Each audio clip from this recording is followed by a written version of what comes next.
Hey, what's up, everybody? I hope that you are all having a marvelous day. I've had a pretty low key day myself. I had to get up early for my partial hospitalization program. I'm actually nearing graduation for this program, which I'm really excited about, but also rather nervous about. It's taught me a lot of positive and healthy coping mechanisms, and the support and understanding of others has always gone a long way and has always been highly beneficial to my mental health. And I know that's different for everyone, but I personally find it to be highly beneficial. I went to the partial hospitalization program. Once I came home a little later today because there were quite a few people on the medical transportation bus that I had to take home, more than usual. But I did get home, granted a little later than usual, but I got home and I really just went in my living room and relaxed. I have not read today. I did not go to the gym today. I have not got my 10,000 steps today. And so, on all of these different fronts, in the past, I would say I failed. Today, I would just say it wasn't my best day, but it was still a good day. There was nothing particularly negative that transpired. I still got my head on my shoulders. Thinking positive thoughts. My life seems to be going on a positive trajectory, and I'm highly grateful for that. I'm grateful to God for that, and it really means a lot to me to have all of you as supporters, my subscribers. Coming on here on YouTube is a coping mechanism in itself for me, being able to vent and disseminate information about my lived experiences. And that's exactly what I want to talk about in this live is lived experiences. I'll be talking about mine, and if at any point you relate to anything I say or have something that you would like to bring up, whether it be questions, comments, please feel free and go right ahead. I will be prioritizing your comments over the course of this stream because you're what makes this possible and what makes this interesting. It's tough to talk when there's not anybody in the audience, as is kind of the case right now, but I'm going to do my due diligence to do my absolute best because y'all are worth it to me.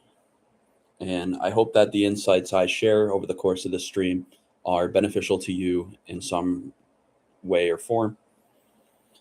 The first thing I'll talk about is one of my earliest lived experiences, and this is actually a trauma, is I grew up in a single parent household.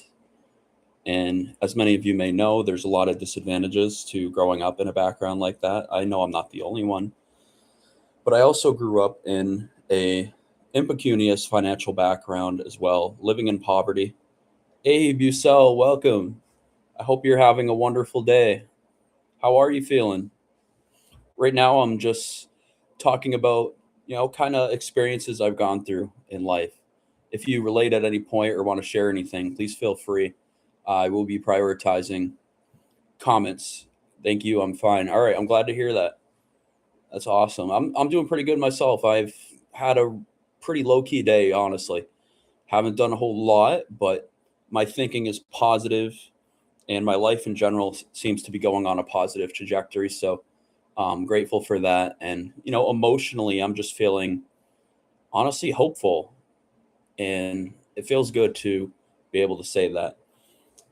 I was just talking about one of my earliest lived experiences, which is growing up in a single parent household because my father and mom separated when I was 2 years old. So I was raised by my single mom since I was two. And as you can imagine, there were lots of challenges that came about as a result of that. But we did our best and we managed to persist through many obstacles and still breathing today. On that note, there were many times when I actually did struggle to breathe, not because of my obesity, although that is a current reason where I get shortness of breath. But when I was younger, I had extremely bad asthma, and I got hospitalized several times at a very young age. And losing control of your breath will truly make you appreciate life in a different way. Not being able to do the simple thing of breathing, it really changes perspective. It certainly did for myself. And let me just take a sip of water.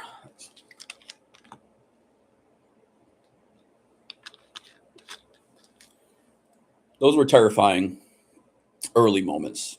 Even the trauma of having my dad leave when I was 2, because there were all these thoughts wondering, is there something wrong with me? Why did he leave? Does he not like me? And as it stands today, I mean, the last time that I actually even saw him was probably like a Christmas holiday in 2012. So it's been like 13 years. I was a teenager when I last saw him. I'm 27 now, about to be 28 on the 24th. It is what it is. I mean, I don't feel any like antagonistic feelings towards my father or ill will. I know that my mom and himself are both incredibly young.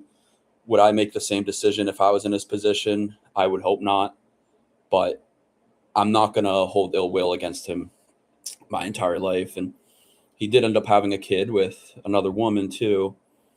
And my half sister, I actually met her once before, and it was at a competition in high school. What are the chances of that, right? We both won and achieved the high placement in our respective districts. So we advanced to the state finals. And at the state finals, we met up. And I remember the people in my high school class being particularly like interested in that, because it was just sort of a wholesome moment, I suppose you could say.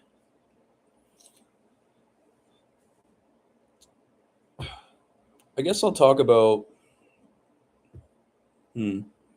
Yeah, that's one challenging thing with these lives, is thinking of things to talk about when there's really not too many people here. But I'm going to do my best. One incredibly weird trait about myself, and I think a lot of my viewers can actually sense this themselves just from my content, is I have a passion for public speaking.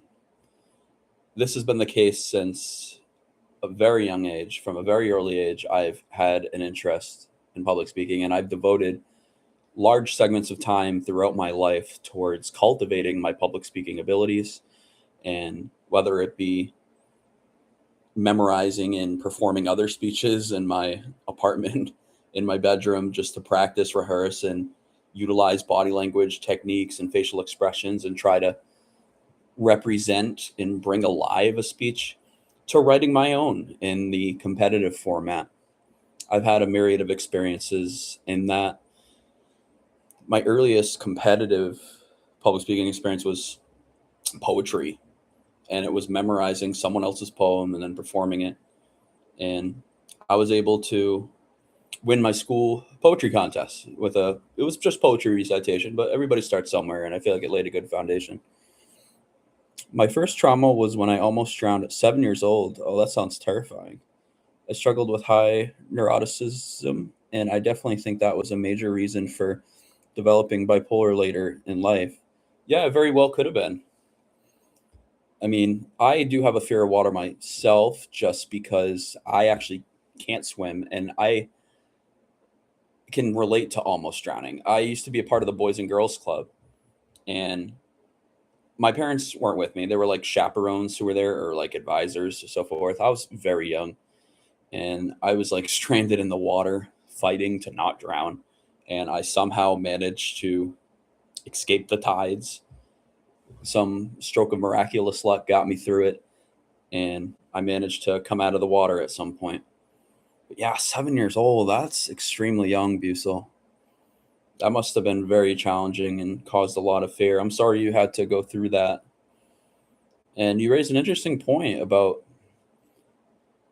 that trauma possibly contributing to the development of bipolar disorder. I think a lot about environmental factors and their influence on bipolar. I personally believe that people either have like a genetic predisposition to it or not, but that traumas bring it out a lot quicker. And there's some people who end up passing away without it ever being brought out, but they still have like those genes that could be mitigating factors in having it. That's my personal opinion and perspective. I know other people have their own perspectives, but yeah, I'm a huge believer that trauma can induce bipolar disorder. Good for you saving yourself. I definitely have genetic predisposition for bipolar. Yeah, I think I do too. In one of my videos, I talk about like early signs of my bipolar disorder. And there's just so many moments from middle school and high school in particular that really stand out to me.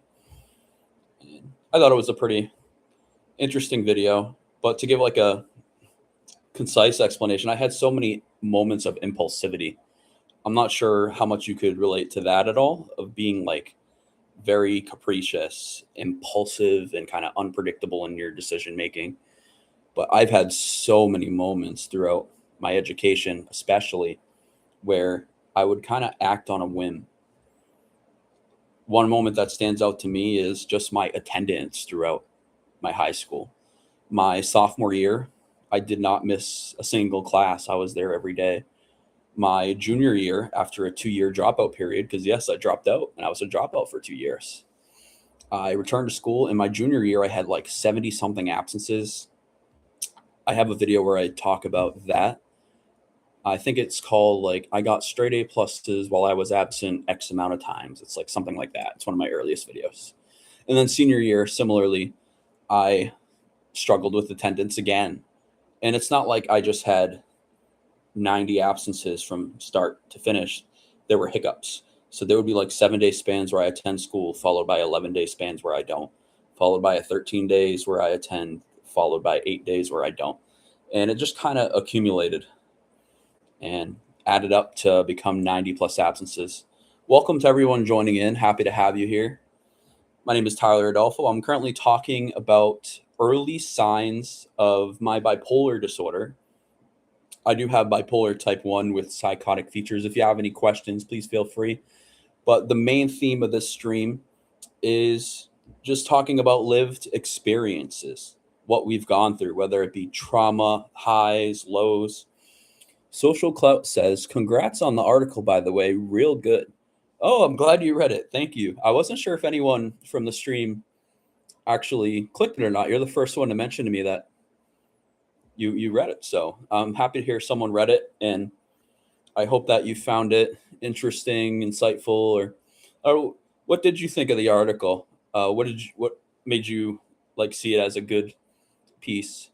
I'm curious to hear your opinion. I'd love to hear it actually. But yeah, that started actually, believe it or not, it was through a YouTube video that a journalist, a freelance journalist for Stat News, reached out to me on a YouTube video. And I didn't see his comment. So he then reached out to me on LinkedIn and we connected through there. And then later on, I ended up seeing his comment. So I almost missed out on the opportunity to have that news piece done. But I'm very grateful that we were able to connect. And we interviewed a couple of times. We had a few 40-minute sessions. And I submitted so much like documentation and factual information corroborating my story just so that he could show it to the editor and make his life a little bit easier. And yeah, he was a profound pleasure to work with from the very beginning. And even working with the photographer for the company was exciting as well. I never knew that there was so much to photography as there actually is. There's a lot more to it than I initially thought. And I'm short on, being able to provide terminology and whatnot, but man, it's impressive. Like we spent 3 hours taking 3 shots. 3 pictures took 3 hours. And it's because there's all these minuscule steps that you take over the course of a shoot in order to get the perfect, impeccable photo. And they ended up using two of the ones that we took. Kenny, hi everybody. I'm not bipolar, but they did diagnose me with major depressive disorder. Personally, I think I more have CPTSD, complex post-traumatic stress disorder. Hey, Kenny, welcome to the stream. Appreciate you stopping in. You definitely don't gotta have bipolar or really any illness to be here. We're welcoming of everybody. But major depressive disorder, I imagine that's probably very challenging to deal with in itself, as well as the CPTSD that you mentioned. I'm personally not too familiar with the latter, but I have heard of PTSD. But yeah, thank you for sharing that. I appreciate you.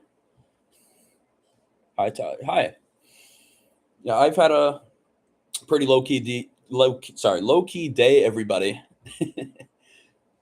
social club. I was fascinated that some of your frat brothers visited you, but then you attack them online. Yeah. So for those who are kind of just joining in, Social Cloud is referring to the article in the description.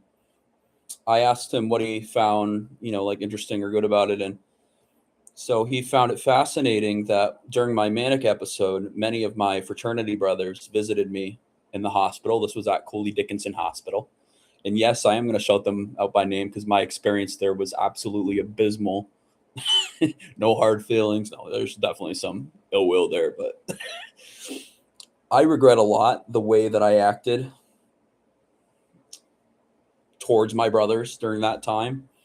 My fraternity brothers were incredibly understanding during the beginning of my manic episode, and I lost count of the amount that visited me, but this was like, just normal members who don't hold positions, members of executive board, and people who were like above an alumni of the chapter were reaching out to me by text message, and a lot of them were asking me, what can I do to help? We hope that you're okay.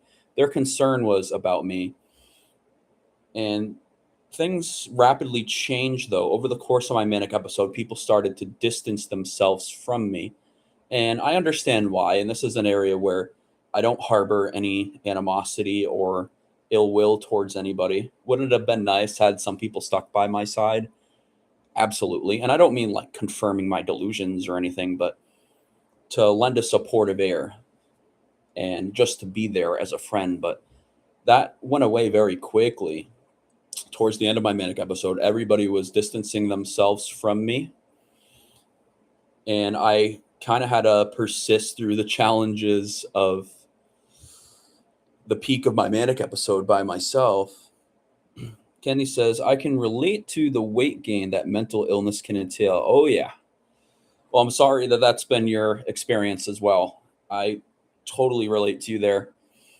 In the aftermath of my mania, I believe I was 180 pounds, which was a good, healthy weight for me, somewhat of my BMI. I'm not particularly tall. And within like a year and a half, I went from 180 to a high of 330. And then I eventually reached a high of 354. And now I'm currently at 327. I just weighed myself a few days ago, lost 7 pounds in the last 13 days. But for me, medication was a huge component of this. I'm not bashing or saying people should not take medication if they find it helpful. I find it helpful for myself. But it's like a love-hate relationship for me because there are those side effects of light to moderate weight gain. They say light weight gain. I find that so hysterical, but it is what it is, right? So how did you handle the extreme depression after repressed feelings due to mania? That's a great question. So let me draw your attention to March of 2022. What's significant about this time period is I was a part of a partial hospitalization program, kind of like I am right now, but for a very different reason. The hospital notes from this period of time, March 2022, were saying that I was extremely, clearly manic beyond belief. And they put me on a medication called Abilify. And this is where the mania started to go away, but the depression started to kick in. Very speedily, I was able to release from the symptoms of mania. And the depression very quickly set in. It kind of like hit me like a Mack truck is the way that I like to describe it, because it was sudden. It wasn't like a gradual thing. It just kind of all hit me at once, where I thought to myself, why did I say this? Why did I do that? I can't believe I said these hurtful things to people that I care about. Or I can't believe I did this embarrassing thing and said this nonsensical thing on social media for the whole world to see, because I was posting on Instagram, Snapchat, Facebook, Twitter. The article mentions that I sent like, I don't know, 1,000 plus Twitter messages in a very short span of time, or tweets, but yeah, like Twitter posts. So it was called Twitter back then. I'm confused because I know it's now called X, but so I guess they're called excretions now, but I digress. How I dealt with the depression, I had to take a gradual approach. I had to deal with the racing thoughts initially because they were keeping me up at night. They were interrupting my sleep, preventing me from getting a good night's sleep. And I just had racing thoughts along the lines of, why did I do this? I can't believe I lost control of my central command center in this way. And it took a lot of trial and error with medications, but eventually I found the medication cocktail that was best for me, the one that was most beneficial to myself and improving my circumstances. And once I was on that correct medication cocktail, the one that was right for me, I was able to take gradual steps to improve my condition. One of the earliest things I'll point to, and I'm sorry if this is taking a little bit long to get to your point, but I just really appreciate your question because I don't get asked that too much. So it was like at 4:30 in the morning, I would go outside, and this is how I dealt with social anxiety in the aftermath of mania. I would go to Honeydew to get an iced coffee, and that would be my social interaction for the day. And beyond that, my only social interactions were medical appointments or occasionally, very rarely, visiting family. Eventually, I summoned the confidence to start going to the gym. I started walking outside. Eventually, I built up and bolstered my confidence to a point where I could actually get a job. And I got promoted twice in a short span of time, which also boosted my confidence. And so, slowly but surely, I recaptured characteristics of my previous life and was applying them along with the lessons that I had learned from mania and depression. But my best advice, and I believe this is a slogan by NAMI, the National Alliance for Mental Illness, to anyone going through that kind of depression, like that post mania depression, is it's not your fault, period, point blank, period. Never surrender hope and know that you're not alone because those feelings of alienation that I felt were probably some of the most burdensome thoughts that I had. But I hope that answers and gives a little bit of clarity to your question. I could go much more in depth on that, but I just wanted to give you a kind of combination of concise but comprehensive at the same time. And where are we on the comments here? Social clout. I also didn't realize you're back in the fraternity since January. Yes. Last year, 2024, late 2024, I wrote a letter to fraternity nationals. Some of that letter is quoted in the news article. And it was about 3 paragraphs, I want to say, short to the point. And in it, I did take accountability for my manic episode.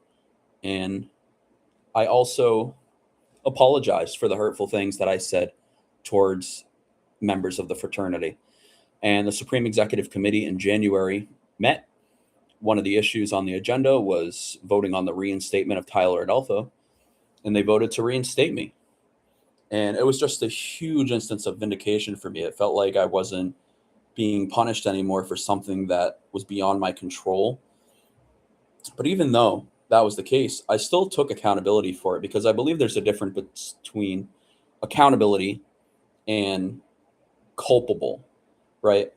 Accountability means you're being held to account for your actions. And I believe that I deserve to do that.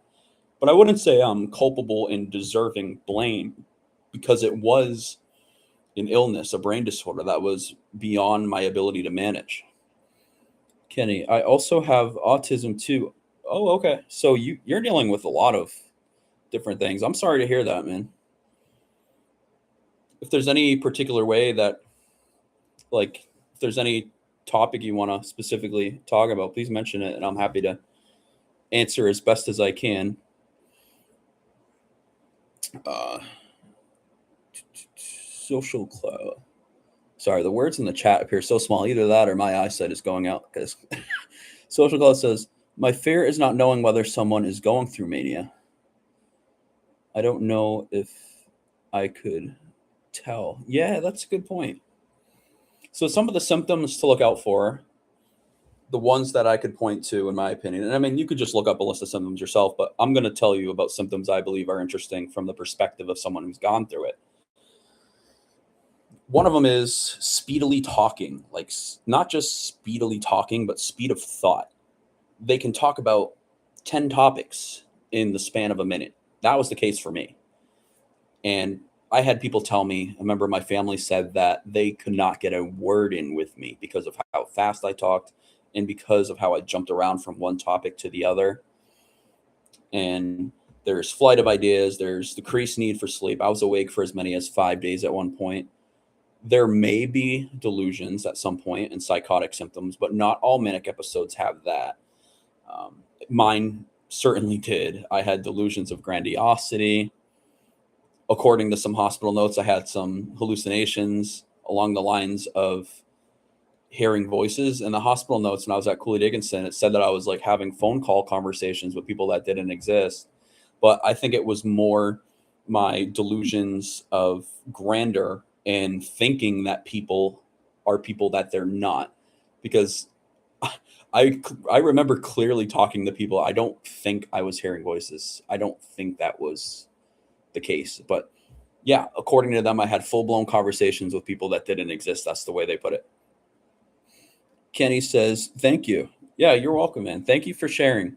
You're very open, and not that I feel like openness is very beneficial to dialogue on this. I mean, mental illness in general and the issues and conditions that we're all facing, they're kind of like taboo topics, right? People aren't generally open about them or are very afraid to be open about them.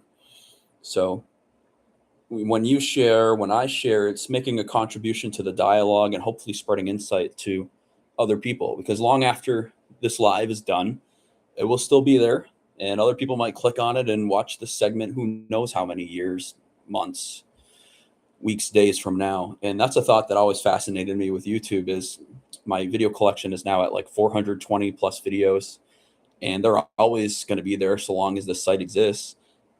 I hope I could live to, my 70s, 80s. And if I do, these videos will still be there. So somebody in the year 2060 or 2070 might be watching 20-year-old me give a speech in a high school competition or like, so that fascinates me a lot. B-Cell says, "I'm currently non-medicated. I will get on Abilify soon." Okay, interesting. Because I definitely feel the mania, especially repressing feelings. Currently, okay, Abilify. So Abilify, it worked wonders for me. It was the right drug at the right time, without a shadow of a doubt. I'm not sure if another drug would have been as effective as Abilify. I think I was actually put on it, to be exact, February 23rd of 2022.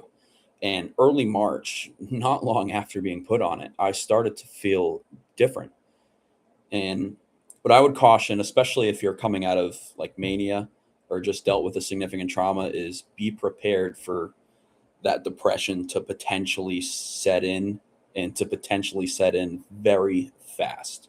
Because that's exactly how it happened with me. I know it manifests differently in everyone, but I would definitely keep an eye on that.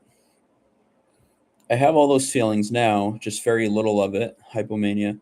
I take smallest dose of 25 milligrams.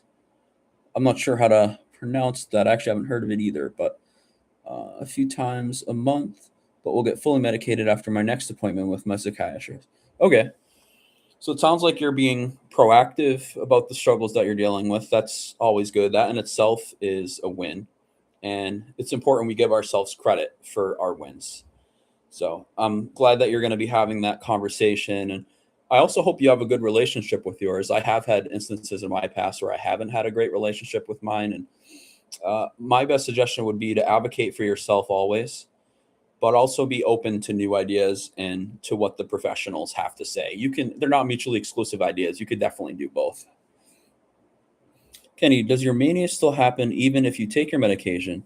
Yeah, that's an interesting question. So mania, the probability of going into mania is significantly reduced for someone who's on like mood stabilizers or antipsychotics, but it doesn't eliminate the possibility of going into mania. That possibility will be there for the rest of my life, and that's scary to me that I could potentially go back into that state.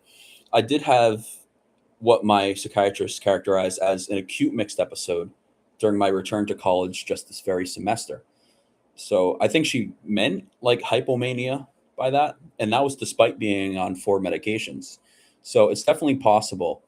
But with medication, it generally greatly reduces the chances of you going back. Like, I don't think I'll have a manic episode with like delusions or potential hallucinations like I did before while being on the medications. I just don't think that will happen. But I still think that it's possible, and but it could also decrease the severity of what you experience, and that's what I kind of just meant right there. Kind of repeated myself. Sorry. Why did you speak in a transatlantic accent when you had mania? You almost sounded British. Some videos. Interesting. I do remember, and I don't know if you agree with me here, but in like the videos where I react to videos I filmed while manic, I spoke in a almost like a JFK accent. That's what I've had people tell me. And that was deliberate in many ways because at the time I had a delusion that I was related to the Kennedy family. I know. Lock me up, put me in somewhere, I don't know. But I believed it. I ardently believed it. It wasn't just a thought, it was reality.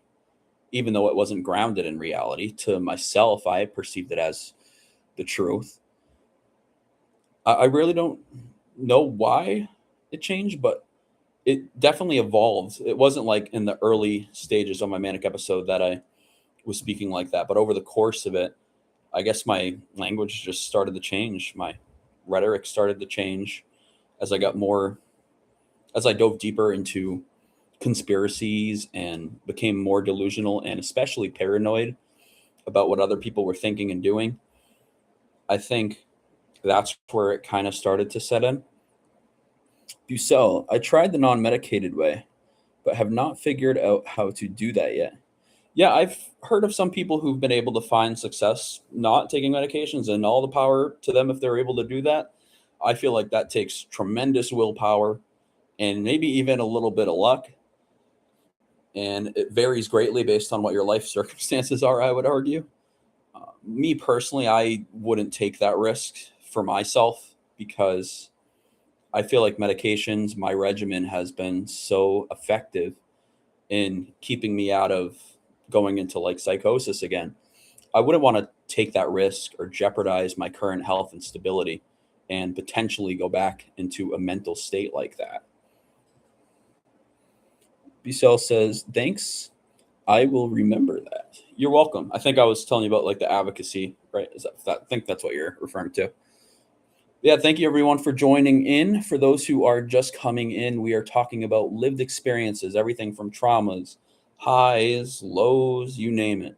It could be the greatest accomplishment of your life or could be one of the worst moments of your life. It doesn't matter.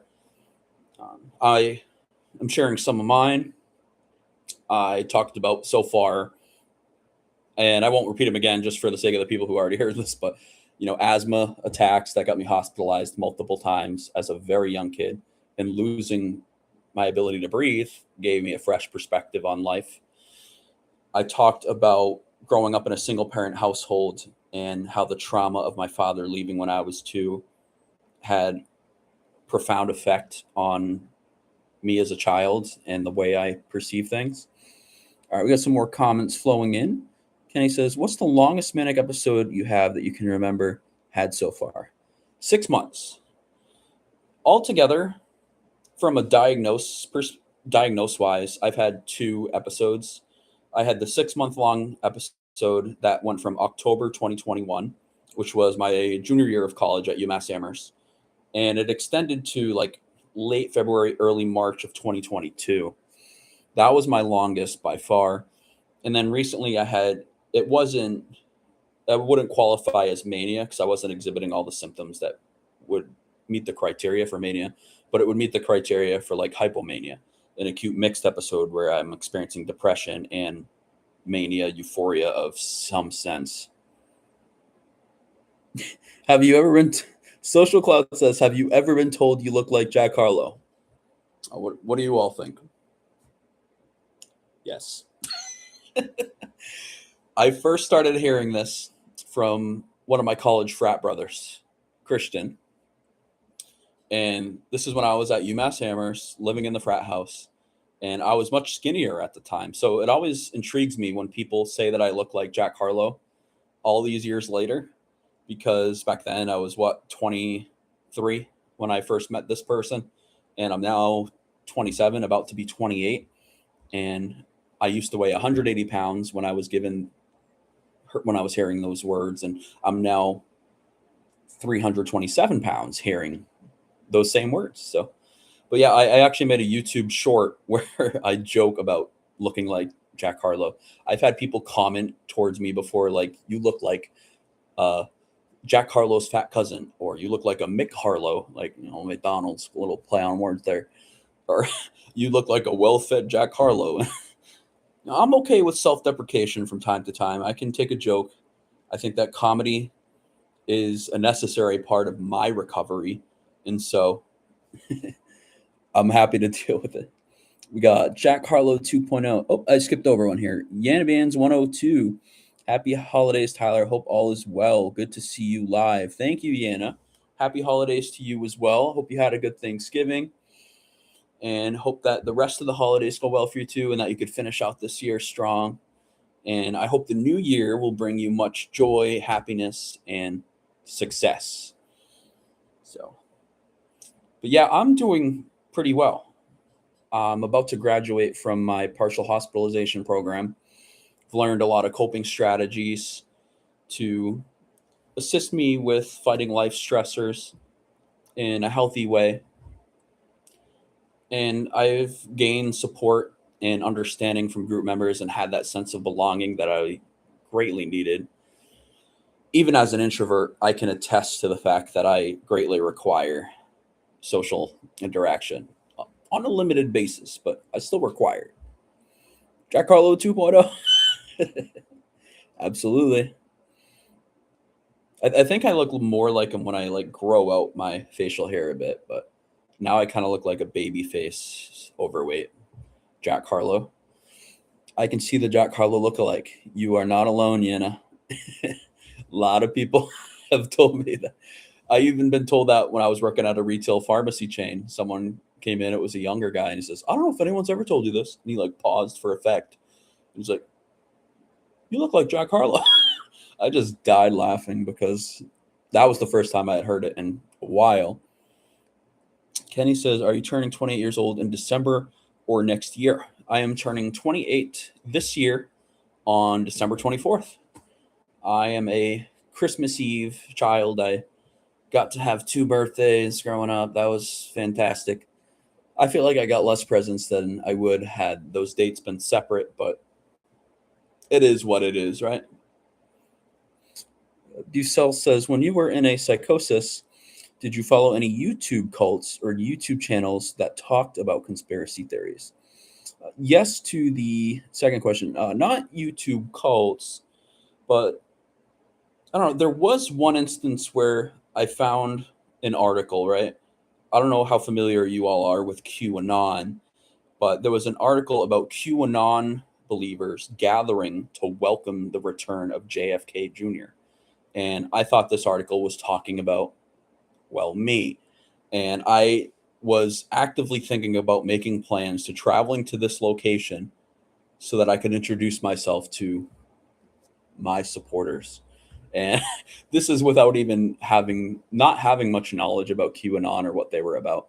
I know a little bit more about them now, but at the time I wasn't very in depth on my research or anything of that sort. And for YouTube channels, he's actually banned from YouTube, but there was an email I sent to InfoWars, which is run by the conspiracy theorist, very prominent one, Alex Jones. And I wrote an email saying that I'm like a whistleblower. And I believe I have a video called Reacting to Emails that I wrote while manic.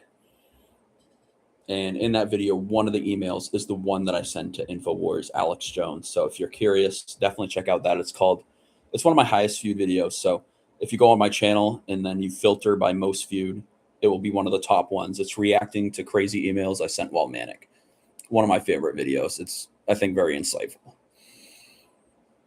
Social Club, would you ever move out of Massachusetts? I would consider it. Absolutely.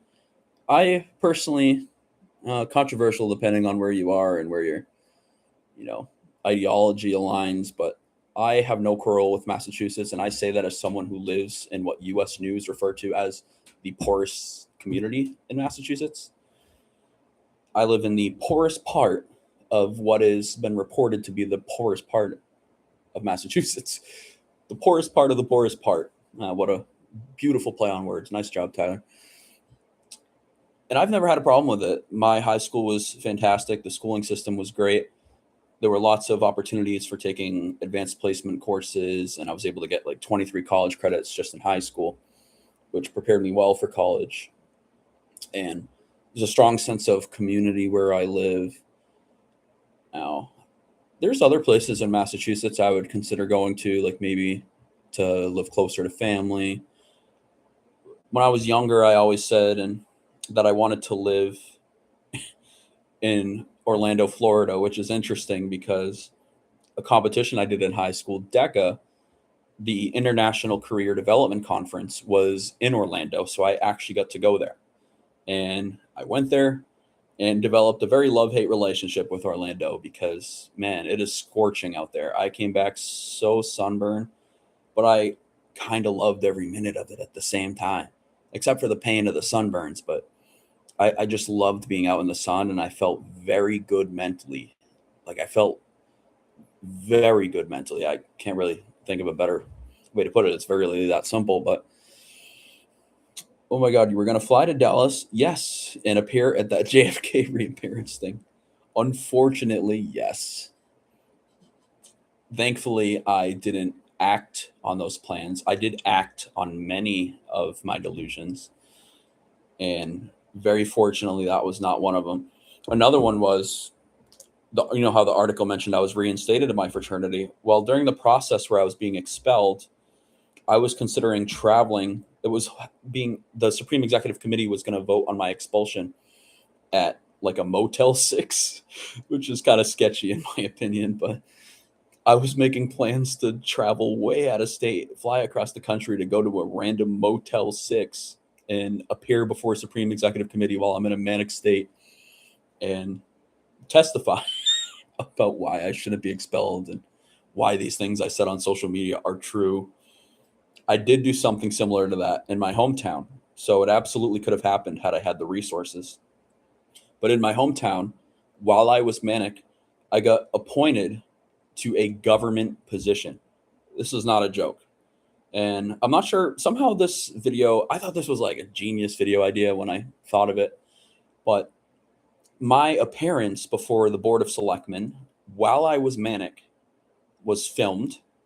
So I made a video reacting to that, in the present while I'm stable.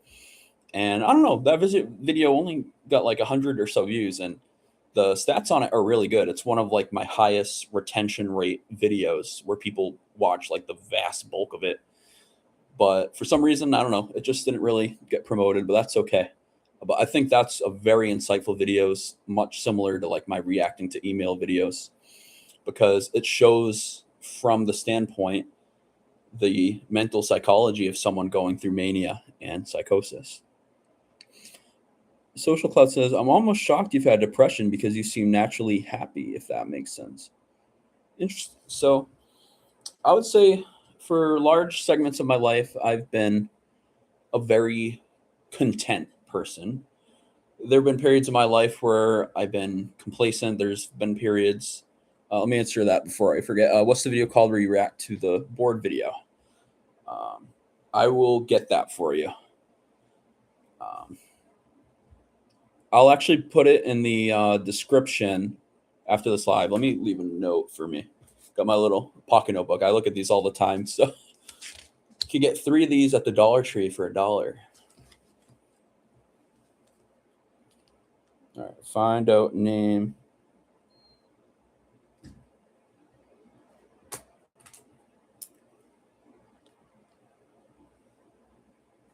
It was quite a while ago, so I don't want to give you the task of having to scroll through and find it.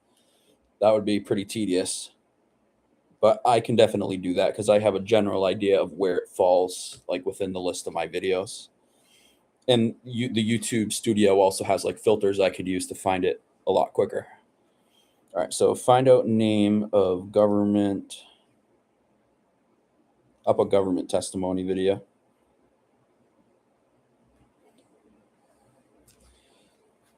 Yeah, social. I think you will find the video pretty interesting based off the conversation we've had here so far.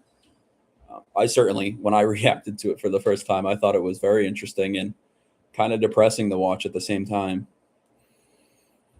Busel says, "How long were you manic psychotic before you got out of it and realized that the delusions were false?" So, how long I was psychotic is a little harder to say. I know for a fact that I was manic for 6 months, from October 2021 to March 2022. In March 2022, I was definitely experiencing some degree of psychosis, but it started to die down and the mania started to die down. But the psychosis went away before the mania altogether went away, if that makes sense. So it was probably like later April that I actually got rid of both the mania and psychosis, because it was the psychosis that went away first. And when I realized the delusions for false, it was an epiphany moment. It was very hard for me. I consider myself to be a rather prideful person, and it struck my pride because it destroyed one of my fundamental values, my reputation, with my entire network, with all my friends, with my family. And I felt like I violated my integrity in many ways with the things that I did and said. I think some of them were unethical, and that bothers me deeply.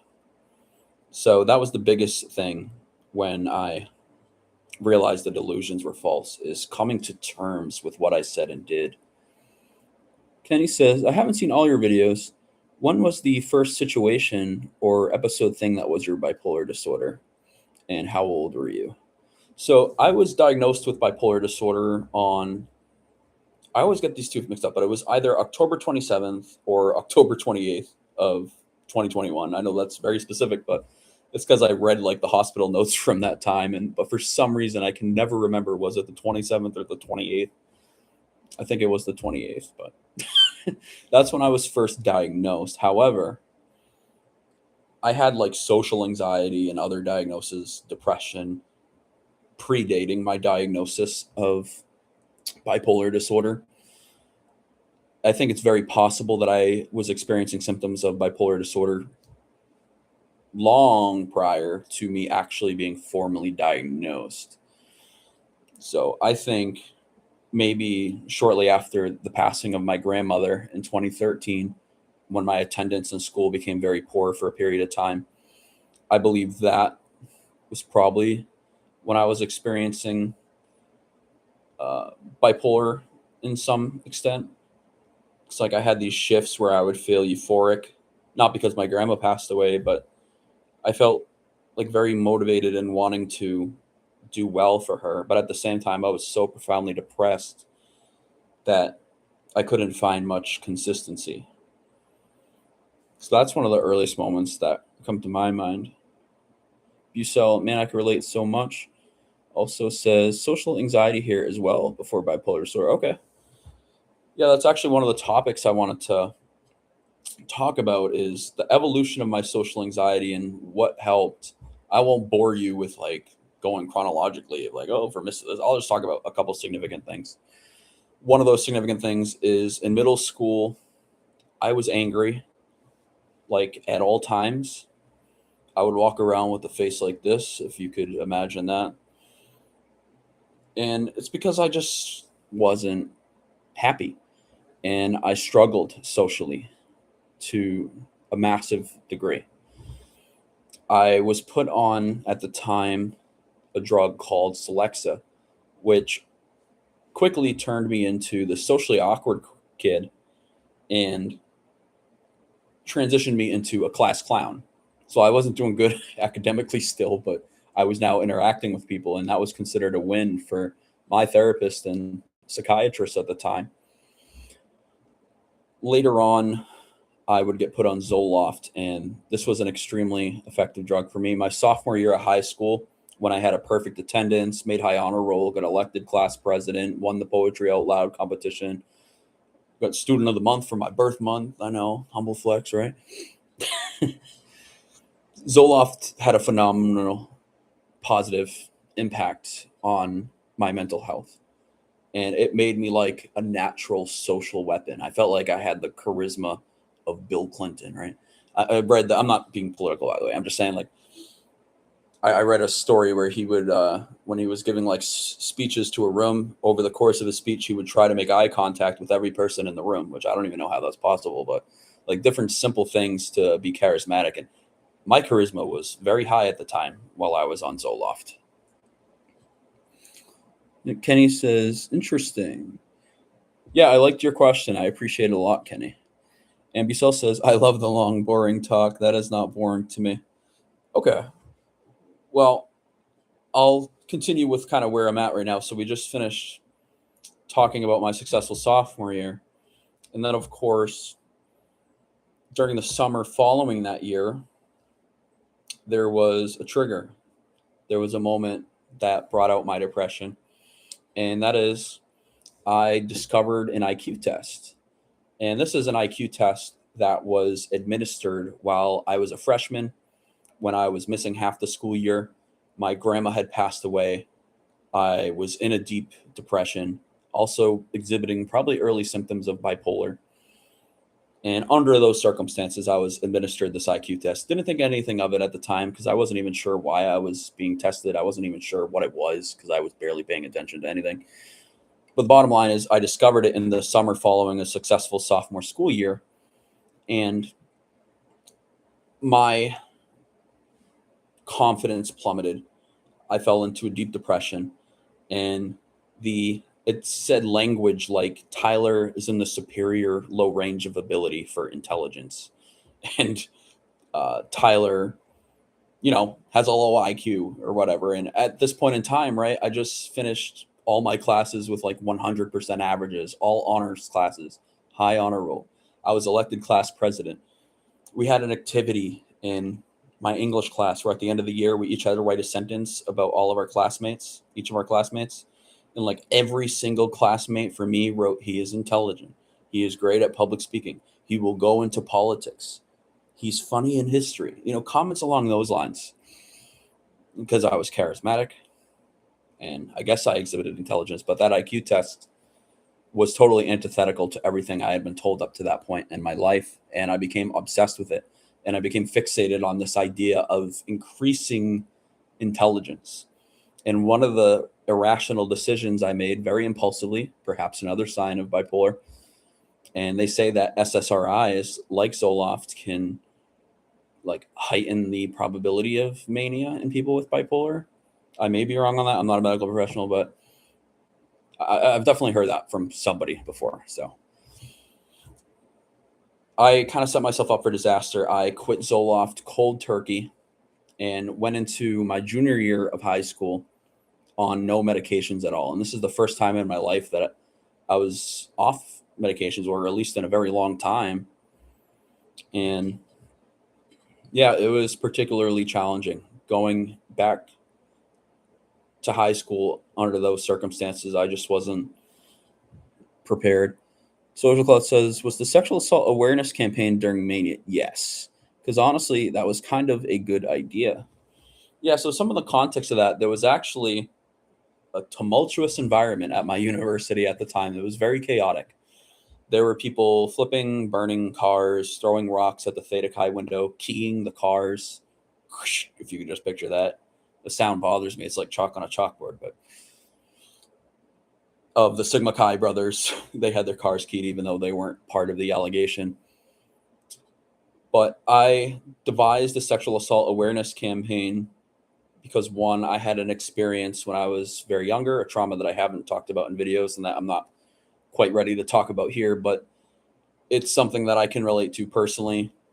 And I wanted to contribute to a positive dialogue on campus and take proactive action of raising money for organizations like End Rape on campus and Futures Without Violence, which do phenomenal work in helping victims of sexual assault. Busel says, did you ever think that you were related to Jack Harlow 1 minute? Nope. Just kidding. Yeah, I didn't think that. Maybe that would have made more sense. Just as people say that I look like Jack Harlow. For the people joining in, do I look like Jack Harlow? What do you think? I've had people say I look like Mick Harlow, Jack Harlow's fat cousin, well-fed Jack Harlow. You name. Even when I was skinny, people said I was looking like Jack Harlow. Social Clout, you are a good public speaker. Weird question. Do you think you were a good manipulator during Mania? Good in the sense that was I able to successfully manipulate others? I would say no. I feel like a lot of people saw through my mischievous behavior. They saw through my machinations. And there were some people, like one of my cousins, who said that, what was it? Oh, that he sounded so lucid that he almost sounded real and believable, that government agents were after me and whatnot. The Nazis are after me. So I would say I wasn't a good manipulator, but I definitely tried manipulating people during Mania. Greg, hi Tyler, Greg from Yukon. Hello, Greg. Welcome to the stream. I hope that you're doing well. I hope the holidays have been good for you. This stream is, the general theme is about lived experiences. I've been talking about some of mine. Some viewers in chat have mentioned some of theirs. And we're kind of just sharing our insight and lessons that we learn from these experiences. So lived experiences, it could be things that you're proud of. It could be some of your worst moments, highs, lows. It could be as low as trauma. And it could be the highest form at the apex of achievement. Doesn't matter. Any lived experience, that's what we're talking about here. Social, were your beliefs that Nazis were wiretapping you connected to your last name being Adolfo? Nope. That's an interesting question, though. I wonder why I didn't think that, to be honest. But I did believe that Nazis were wiretapping my home. I remember telling my mother, like, see that ceiling fan in the bathroom? They can hear us from there. And they could see us from there. And there's a camera in this room. And there was a night I rented a Hummer limo. And I thought the Hummer limo driver was going to kill me. I was in mania with psychosis. A very rare combination of things that happen. I mean, bipolar affects 1% of the world, only about 2.8% of the United States population. And I was experiencing mania with psychosis. And I remember telling my mom, get me a change of clothes so I could escape. And I went out the back and I ended up hiding at a dumpster near a gas station for like 3 hours. And police actually came to my house at one point, according to my mom, and they like ransacked my room because they were concerned. No. Busel, since you have a lot of experience of therapists, what will you consider a good and a bad therapist? That's a great question. So I've had 3 psychiatrists since my manic episode. I've also had 3 therapists. And let's see. My first one, I won't say their names or anything, actually, but my first one was a younger guy. And he was very, like, down to earth and not very formal, is what I'm trying to get at. Like, he wouldn't, like, show up in a suit or anything, or he was pretty understanding. But I was very depressed at the time, and I'm not sure there was much he would have been able to do to bring me out of the depression that I was in. I do know that I was not on the right medication at the time, so that greatly contributed to it. But he ended up leaving, and there were a few times where I went all the way to my appointment and he wasn't there because the office said that, like, the office didn't actually call me to notify me that he wasn't there. So that was a little frustrating. So I think a therapist that's reliable, punctual, and that will inform you when they're not there is pretty vital, especially when you're in a deep depression and the last place you want to be is right in a medical office anywhere. My next therapist was also very down to earth, and she was a middle-aged woman, has kids, has a husband, and she was very passionate about me appealing my expulsion from my university. I was kicked out of UMass Amherst because I got in a fight during my manic episode. This is towards the tail end of my manic episode. So the university kicked me out, and she was very adamant about me going back to college because she strongly believed that I was smart. And you could tell she had very high emotional intelligence because I feel like she generally wanted the best for me, and she expressed that. So it's not that my first therapist didn't express that, but I feel like she did a better job of helping me actually believe in myself again. And then my next therapist, this is more recent, actually just very recently got him, so I can't give a true solid opinion of him, but he has a really strong accent. And it's amazing, to be honest. It's actually really cool. But he himself is also very cool. And I think that our collaboration together will work really well. He actually referred me to the partial hospital program I'm in, and I'm grateful for that. So, yeah, I hope that answers the question a little bit. That's just kind of like a run of the therapists that I've had. But I think it's a matter of preference too. Do you prefer someone who's more, professional by the book? Do you prefer a more down to earth person who might literally swear and curse over the course of their session with you? I preferred the down to earth. I feel like it was very real and genuine, and I felt heard when I vented. So it's really up to you. It's a matter of preference. But trial and error will get you to the right one. And don't feel bad about asking for a different one ever. Have to advocate for yourself. Social Clout says, "You are very likable. Some frat bros can be quite cocky." Yeah, absolutely. I was part of Greek life. I can confirm what you are saying. I can say that as someone who was part of Greek life, living in a frat house, who was vice president of his pledge class, who was the historian for the chapter, who was the social media manager slash public relations chair for the chapter, who got my chapter shouted out in the New York Times. Yes, frat bros can be extremely cocky. And one of the quotes I said in the New York Times, I'm not sure if any of you have seen this article, just type in Tyler Adolfo New York Times. I actually refer to my frat brothers. I say, when I first met those guys, I thought they were just a bunch of jackasses. That's the quote they put of me in the New York Times from like a 2-hour interview. And that was the quote they put of me there. They put another quote of me too, but of all the things I said and about the sexual assault awareness campaign, the emphasis wasn't put on that. The attention gets drawn to the fact that I call them my brothers jackasses. You being driven around in the limo is movie worthy. You think so? I mean, it was just one night. I do think bipolar disorder needs more representation in general in film and television. I would love to see more movies along those lines. And somebody asked in here the other day, like, who my favorite bipolar actor is, and I couldn't really say, or like, bipolar character. I couldn't say, but there was one with schizophrenia, and I did find out the name of that movie. If you are here, whoever you are, the movie is Beautiful Mind, and it's about a scientist named John Nash who experiences schizophrenia. And I just found his story to be extremely inspiring as someone who has bipolar disorder. And I think a lot of people find inspiration in his strength is just admirable. There's really no other way to put it. Social says, "I must say I was surprised by the pocket knife incident mentioned in the article. Did that friend know you were manic at the time?" Yeah, so I'll give more information on that.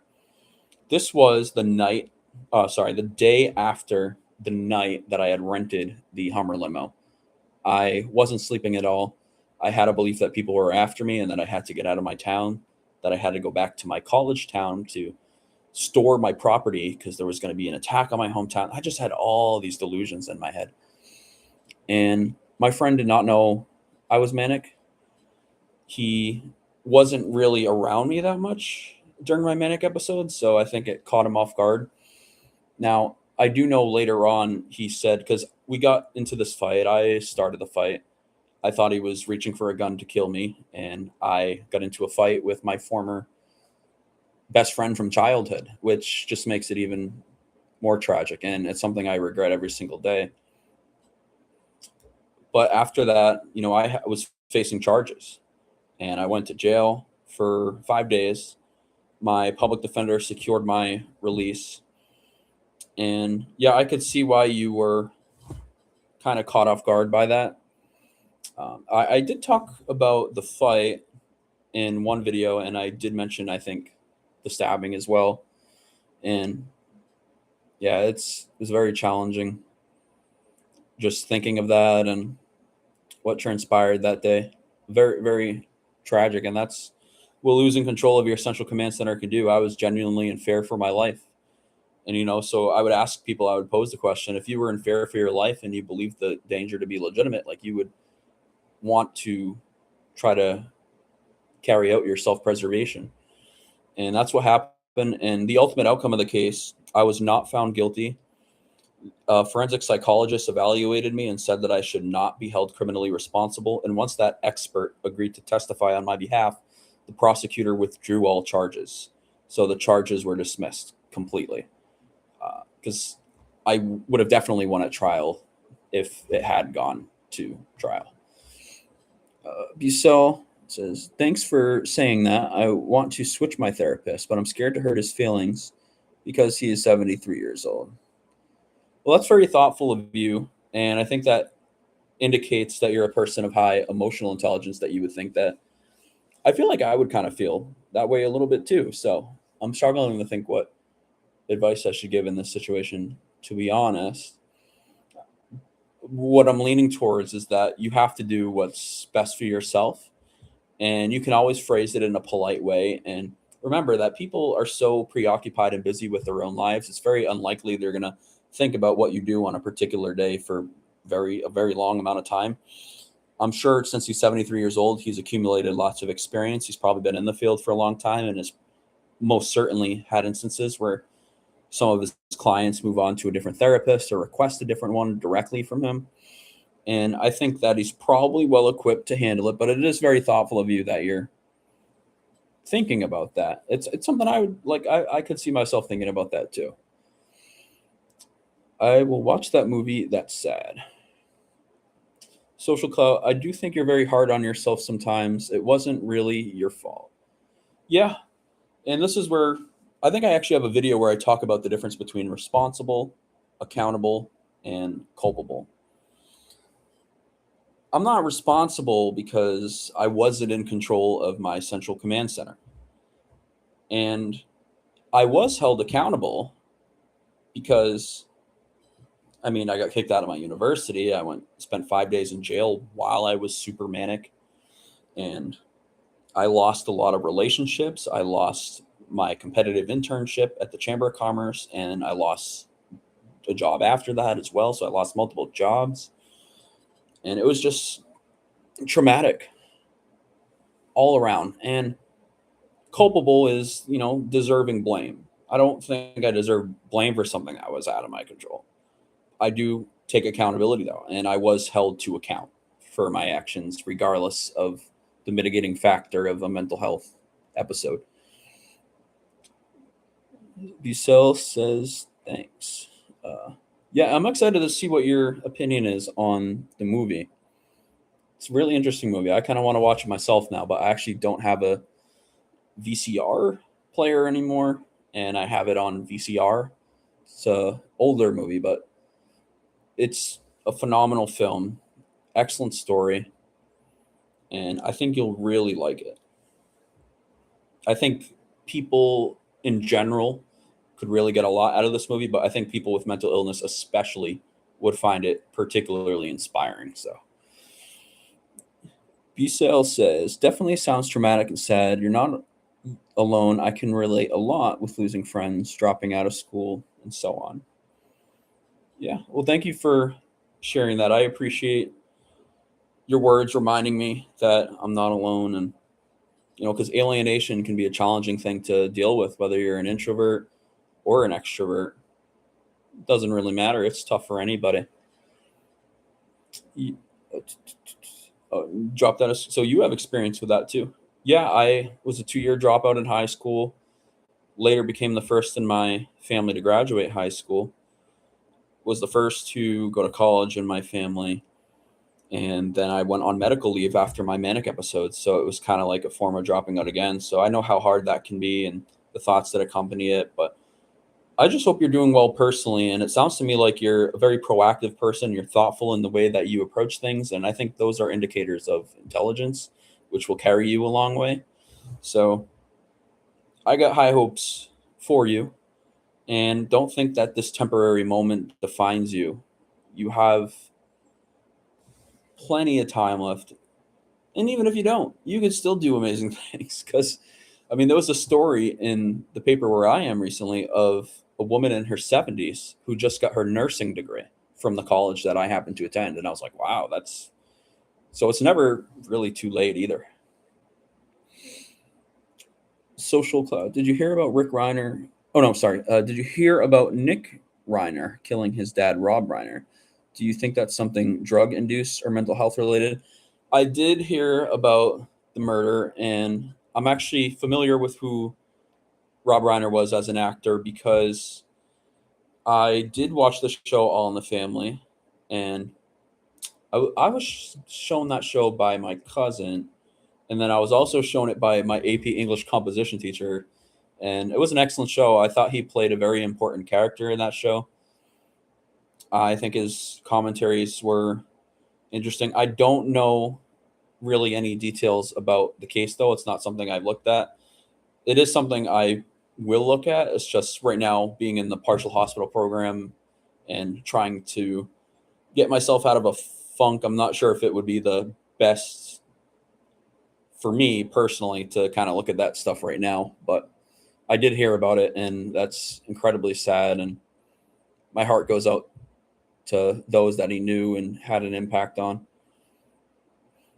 Why did you drop out of high school?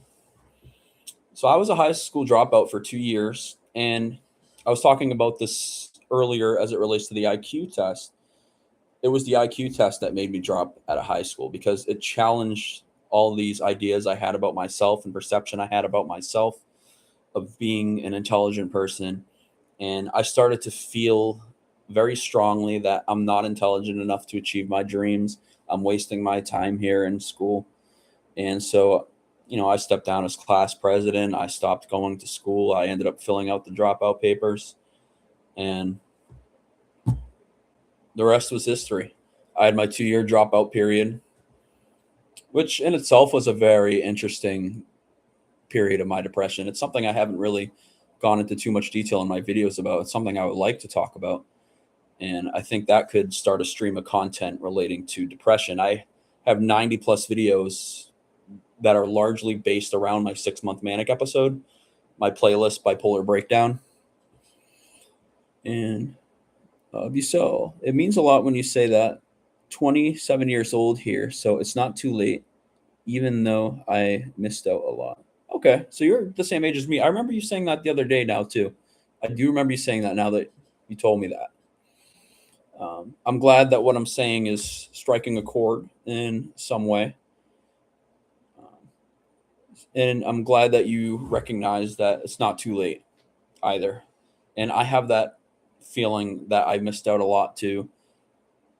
I bet you could probably relate to this too. I'm not trying to speak for you, but I just got a strong sense you can is the feeling of like being behind too, that everyone else is just so successful and everything's going perfectly in their lives, but I'm struggling to adhere to any kind of life of consistency, and it's challenging for sure, but we do have our whole future ahead of us. That is very true. Social Clout says, would you run for office in the future? Maybe even something local. So funny little joke, running joke from high school and college when I was living in the frat house. I used to tell people that I'm the future governor of Massachusetts. And it became a joke that a lot of people used. There was an event for DECA. This was before the district competition that I got first place in, before the state competition I got first place in. It was at like a practice event where we were being evaluated on presentations / role play scores. It was at Nichols College, and it was students from my high school, students from other high schools. And I introduced myself to the group as the future governor of Massachusetts. And then later on, when I was at the state competition, one of the people who were at that practice event was also there. And he said to me, hello, governor. like while he was on the other side of a room. And so he remembered that, and that was just so humorous to me. Now, whether I would run for office, I don't know. How was my prevaricating right there, dodging the question? Very politician like, huh? Do you think I got it in me? I have thought about getting involved politically at some point. My perspective did shift and change a lot, though, after my manic episode, similar to how my perspective has shifted on becoming a lawyer. I still want to do that, but I do have reservations and fears about it because the last thing I want is to have individuals who are reliant on me being competent have their own lives made more difficult as a result of my incompetence. Like, what if I have a major manic episode while I'm representing 100 clients? That would be terrible. I'm not sure I'd be able to forgive myself if that many people lives were negatively impacted by me. Social clouds. Trust me, you are not behind. Just because some 27-year-olds are married doesn't mean they are ahead. True, half of them are miserable. You're not wrong. That's a good point.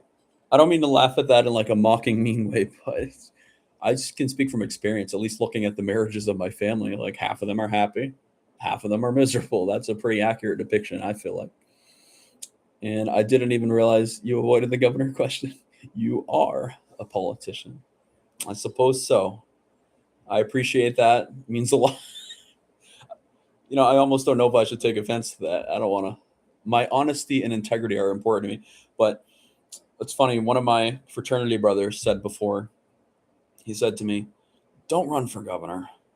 You're not going to be honest anymore. And your honesty is like one of the best parts about you. So I thought that was absolutely hilarious. Like, all right, cool. So anyway, we talked about quite a lot during this. I appreciate all of you being here and helping keep this going. How many friends do I have? In real life, none. Online, quite a bit.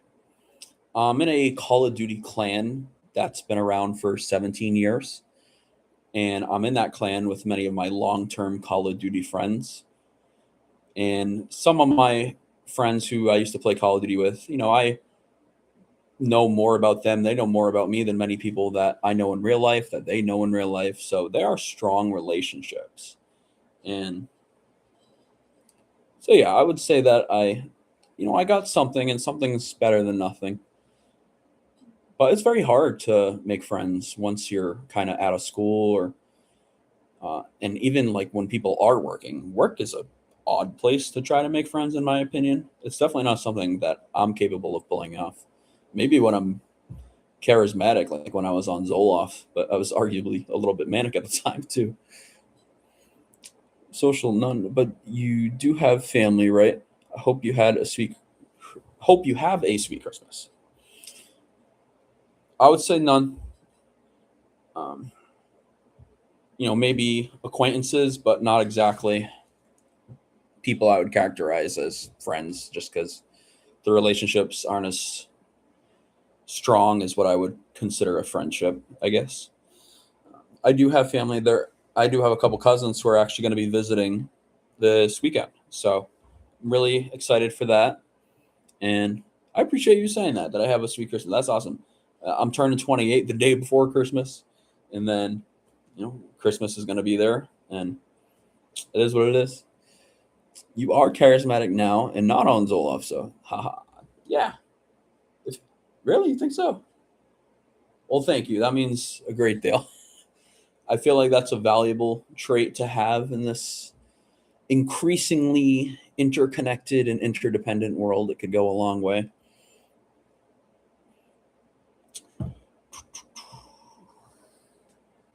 I think I've only had 1 or 2 sips of water this whole stream so far.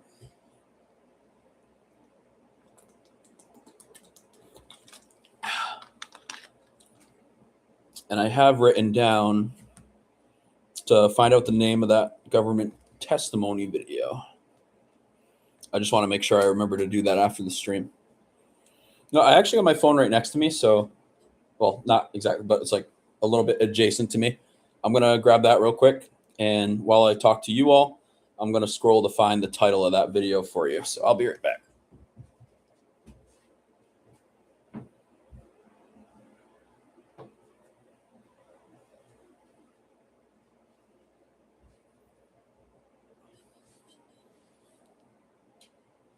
All right. So let's find the name of that video here. And I'm going to use the search filter, make this a little easier.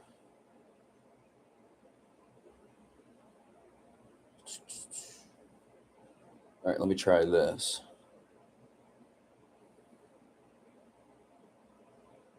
Okay, here it is. The title, I'll put it down in chat.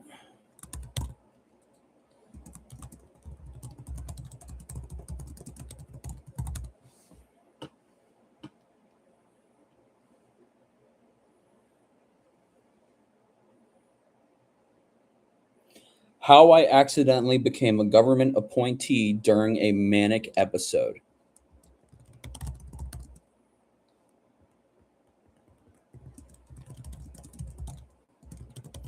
It's a long video, I'll warn you.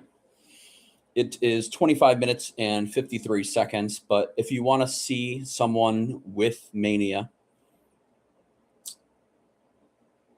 advocating for him to be appointed to a government position before the Board of Town Selectmen and get approved by that Board of Town Selectmen to serve on the position, then that is the video for you. And it's me reacting to it while I'm stable. So, Bucell. I also had a lot of friends before becoming bipolar. And after bipolar, I only had one friend left that isn't really that close. Yeah, it's very hard. The fraternity that I was in college, which I'm now part of again, but I'm not really part of, like, I don't feel like I'm part of it. I don't go to events or anything, like alumni events. I don't keep in touch with many of them. I had 100+ brothers / friends in that fraternity, and these were very close friendships. And after my manic episode, I lost all of those, and I lost all my college friends. And now today, I'm very isolated in terms of my social relationships. So, my heart goes out to you.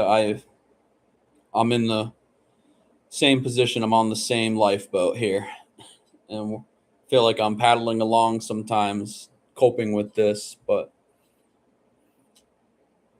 I am happy to hear that you at least have that one friend, even if they're not like the closest. But I think that's where therapy can be so helpful too, and that's where it was very helpful for me, is not having friends to vent to or family that I felt comfortable venting to, because I would be judged in a very harsh way. I was able to do so with my therapist, and I hope you could find similar results, success, and positive outcomes with yours. If not, then, like before, you could always try and get a new one. Social Cloud says, thank you. I got my late night watch. Alrighty. Got the popcorn ready and everything. It's kind of ironic because you come across as extroverted to me. Yeah. I haven't been told that before. Maybe on my videos I come across that way, but like, I've been described a lot as like a very reserved, composed. I'm not sure if you all can see it, but I've had some people tell me that I have like a radio voice or an announcer voice. And I actually did work as a show announcer at a concert venue before. And I remember I would go on stage all the time and I would announce the name of my local lake, which is 14 syllables long. It's the longest lake name in the world. Lake Chagagagog, Manchagagog, Chabunagungamog. So I would tell the crowd, like, welcome to the only concert venue in the entire world, located on the shores of Lake Chagagagog, Manchagagog, Chabunagungamog. And I have in one of my YouTube shorts where I actually am announcing for the band Get the Let Out, an imitation band, and the crowd just absolutely erupts after I say the lake name. Yeah, that's very interesting to me that you think I come across as extroverted. I'm curious if I'll get that more again in the future.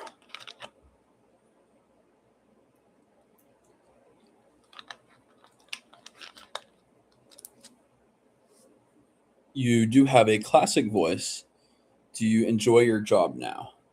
I actually don't have a job at the moment. I stopped in January of this year. I was a shift manager for a local pharmacy retail chain. And a few months after I left, I'm not saying it happened because of me, but a few months after I left, it actually closed down. And this particular retail pharmacy chain has been closing down a lot of stores. And it's very unfortunate that my communities was one of them. It was kind of located right in the center of town. Lots of people would frequent there. And I mean, there's lots of people who shoplifted there too. So maybe that contributed to their decision to close down shop. It's very unfortunate seeing businesses close and jobs lost. But I'm looking to get back in the workforce soon enough.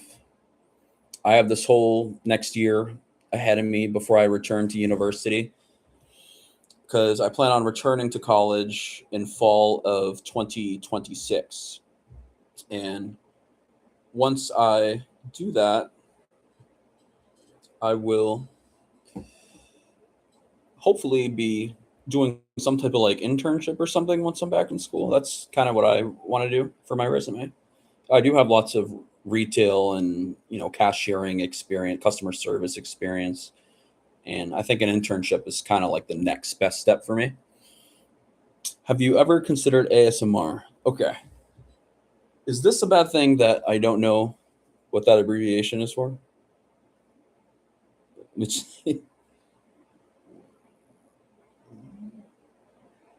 I thought you already got a diploma, or do you want to? Nope. So I'm currently a junior in college. I just this semester had my first semester in 4 years, but it was a little bit of a struggle. I had a hypomanic acute mixed episode. And so I'm taking next semester off and I'll be returning in the fall to do my last 3 or 4 semesters. I'm very close credit wise. So I could potentially get it done a little bit sooner than that, even, but I'm going to do a manageable, reasonable course load that gets me there on time in 4 years. That's kind of my aim. Uh, do you want a master's? I want to get a Juris Doctor. I want to go to law school. And the two fields of law that catch my interests are criminal defense or become a social security disability attorney. And the latter is the one I've been leaning more towards lately, although I have shifted back and forth a few times. I just think that I can make the best impact with the latter option, given my lived experiences and what I could bring to the table. I think having more people from that background would be highly beneficial to clients. ASMR is just a type of voice YouTuber. You have a soothing voice. Okay. Well, thank you. That's a good thing. I'll have to look. Are there any like particular ones you would recommend for me to check out? Like the big ones? Like who's the Mr. Beast of ASMR? If you have any suggestions, then because now I'm very curious. You got me writing something else down now. So check out ASMR YouTubers.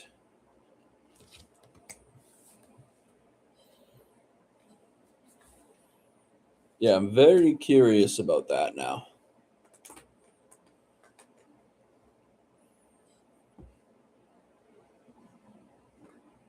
My favorite is the ASMR. Oh, have you tried music therapy? I listen to music a lot more when I'm depressed. And when I was in mania, there were songs that I went to too. And that's pretty interesting to me is like during mania, there were like a very few select songs I would listen to and I would put them on repeat. I had AirPods, which was even worse. One was like this indigenous soundtrack called Electric Powwow, where it's like "Dur, dur, dur, dur, dur, dur, dur, dur, dur, dur, dur, dur, dur, dur, dur, dur." Like it's a spooky, creepy soundtrack, but it's nostalgic to me for a certain reason. The ASMR Ryan. Okay. So I'll definitely check that out. And I hope you enjoy the government video if you decide to watch it tonight. If not, it's okay. It will be there for a while. Well, hopefully forever, if YouTube still exists as a site many years from now. I can definitely see you becoming a lawyer. Thank you.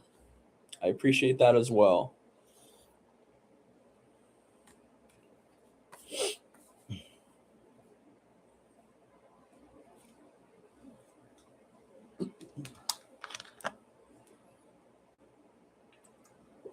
I guess my big fears with becoming a lawyer, what brings me a lot of trepidation is the possibility of having another manic episode. And I did mention that earlier, and I think even in last stream, but it is very intimidating, the prospect of going back into mania and just having people who rely on me. It would be very difficult to forgive myself in the event that I were to go into mania again while I have such an enormous responsibility. But I think in terms of public speaking, my writing abilities, my oratory skills more generally, I think that my emotional intelligence, all of these would be valuable skills and characteristics in the field of law. I'm going to wrap this up in a little bit. Just wanted to give a quick little heads up. So, read a few more. The first video I ever saw of you was I walked out on my car. Oh, yeah, I do. That was a pretty big one for this channel. A lot of my subscribers came from that video. I got recommended and been watching. It got recommended, and then I've been watching ever since. Well, thank you. Glad you're finding the content interesting. Yeah, the I walked out on my psychiatrist was a huge video. I think a lot of people related to it, and it just stems from that issue of advocacy. Why didn't you stay on Abilify? That's a great question, Bissell, and that's actually one I don't quite remember. I could check like my medical notes from that time and try to find it, but it would be pretty hard. I'm sure I'll find out again at some point, but it could have been, if I were to guess, maybe weight gain a little bit, but I wouldn't recommend that as a reason to get off because a lot of them cause weight gain. So if that's, I mean, it's worth trying, I guess, if you feel like that. But for me, I just felt like almost like I was an experiment the whole time when I was trying all these different medications. I'm grateful that I've arrived at the 4 that I'm on now, but man, it was brutal. For those joining in, thank all of you here. Thank you. This was a stream about lived experiences. People shared some of theirs, and I shared some of mine, and we talked about traumas, highs, lows. Feel free to check out the VOD if you're interested. We talked out an eclectic range of topics. Thanks for streaming longer tonight. You're very generous. Absolutely. It was a pleasure. Thank you for being here. I appreciate you. You're the ones who made this long stream possible. I'm trying to build up my endurance for these streams just so that I can make them a regular thing in 2026. I'm thinking of like 1 stream per week. That's my plan for YouTube, in addition to at least like 2 to 3 videos a week. New medications have been made now that doesn't cause weight gain. It would be nice to try them. Yeah, absolutely. All right, everyone. Love, light, and tranquility to all. You do look 65% like Jack Ross. Thank you. Thanks for the stream, and good night from Norway. All right, everybody. Love, light, and tranquility to all. Thank you.